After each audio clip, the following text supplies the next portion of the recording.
Hey guys and gals, welcome to the last step of creating your torsional spring car, which is adding your wheels and tying on some string for, I'm just going to leave this out, for your arm.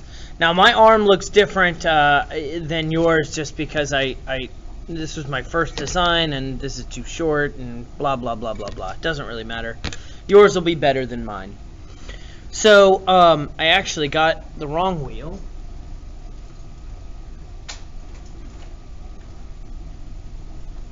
There we go. So, I can't remember, to be honest, if I told you guys this in your last video. But you want to glue this together first. So you want two wheels. You want a large wheel glued together and a small wheel glued with your axle. Let it completely dry, and while it's getting ready to dry, you want to add one of these axle spacers. And the reason you want this axle spacer is when it goes in here, if you don't have that axle spacer there, the wheel rubs on the castle nut. Okay? And if the wheel rubs on the castle nut, you're losing, you're gaining friction and reducing, your rolling resistance, or increasing your rolling resistance, decreasing your your speed. Now at this point you have the opportunity. I'm going to also make a little mark over here, and so what I'm going to do two things. So I'm going to give myself a mark, and I'm going to explain why. I want my wheel, when it's in here, I want it to kind of wiggle back and forth. So the wheel spacer that I'm going to put on this side, I'm going to make it come out just a little bit, so it has a little wiggle room. Because when I glue it, you want to set it flat to dry so the glue doesn't get into this axle space. If it does, it's going to freeze and it's never going to work again. Everything's going to be glued up and nothing's going to move. So you have to be very careful when you go to make this next spot. So what I'm going to do though is I'm going to actually mark this right here, okay, and I'm going to take it off. I've got my little mark there, and I'm going to do, and you can do this too if you want to, you can mark this with your pencil and give yourself a little bit of graphite and it'll roll a little bit better. You don't have to do this. This is just a suggestion, and honestly I don't even know if it'll work. It's just worth trying. If you have graphite at home, you can actually use graphite, and I'm going to do the same thing on this side. Okay, I'm going to go all the way around, and because this is your opportunity to do it. If you put it together, that opportunity is gone, because you can't take it back apart without cutting it, and you don't have extra axles, you don't have extra wheels, all that other stuff. So I don't know if it'll work or not, but it can't hurt. And then we want it to spin. You can even, if you want to, you can color this, or you can go back to your U-gears thing and you can grab some of that wax from your U-gears, and that should help too. So I'm going to go ahead and do this.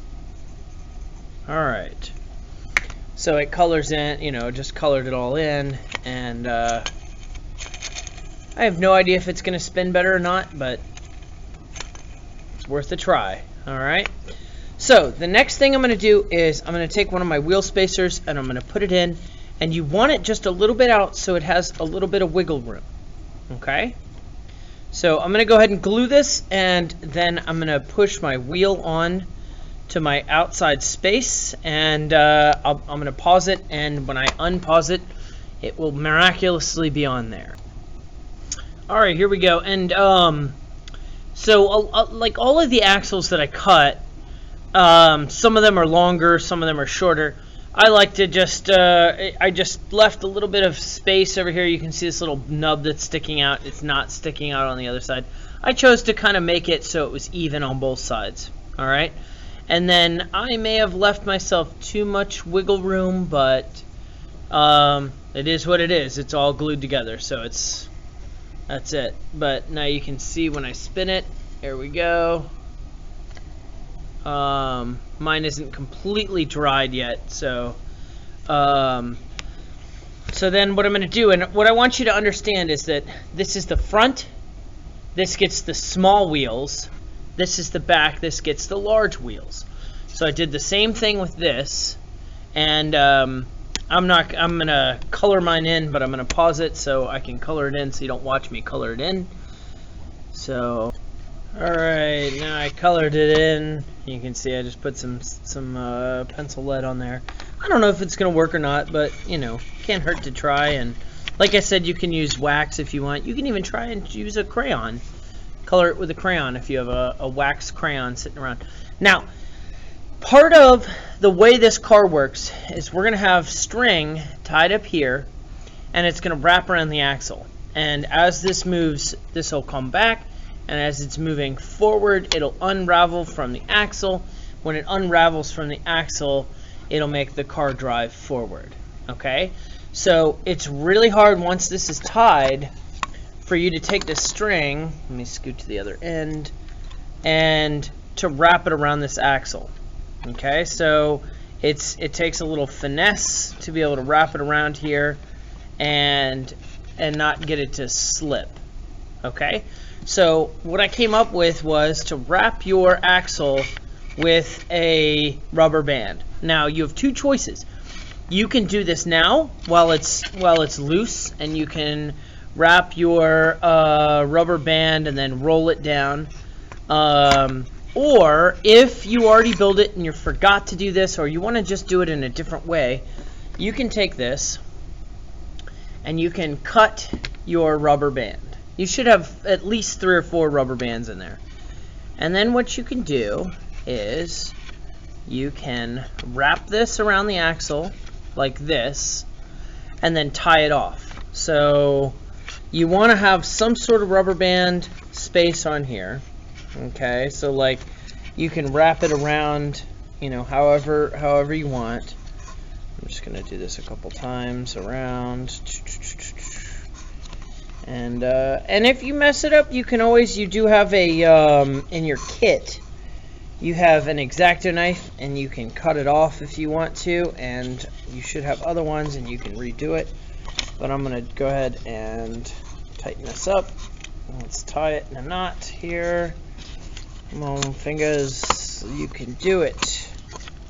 And there's my little thing, and I'm going to tie it in a double knot just to make sure that it doesn't fall apart on me. And boom. There we go. And if you want, you can cut the little tips off. And if you cut it too close and it falls apart, then you can fix it. But now I've got a rubber band tied on here. The last thing I'm going to do, I'm going to put on my spacer. I'm going to put on my wheel. I'm going to glue those on. And then you're going to tie your string. This is the last thing you're going to do, and then you're going to test it. Of course, it wraps around the axle. Come on, there we go. Okay. I'm going to stick it through this hole. Your object has a bunch of different holes. If you want to choose which hole you want to do, that's totally fine. You can tie fancy knots over here. It doesn't really matter, but in the end, you can either put some super glue, or you can put hot glue, or you can use a lighter and melt it. It doesn't matter. You just don't want it to come loose. And then what you want is you want to cut your string a little tiny bit longer than your car. You don't want like the whole entire 5 feet of it or whatever beyond it. You just want something kind of like that. So you can wrap it around your axle just like this, and it's stuck to that rubber band, and then you can start raveling it back. And I didn't glue this, so let's see here. Let's make a little loop here, kind of, just so it has something to grab onto. I'm not tying a knot here. I just tying something that makes it hold on, and once it's held on there, I can ravel it back, ravel it back, ravel it back.